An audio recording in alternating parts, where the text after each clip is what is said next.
Pakistan has reported 14 deaths due to lightning and heavy rains, bringing the death toll from 4 days of extreme weather to at least 63.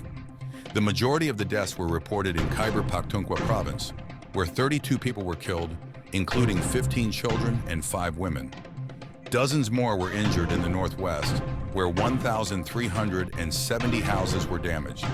Punjab has reported 21 deaths, while Baluchistan reported 10 dead. Heavy rains also fell on the disputed Himalayan region of Kashmir.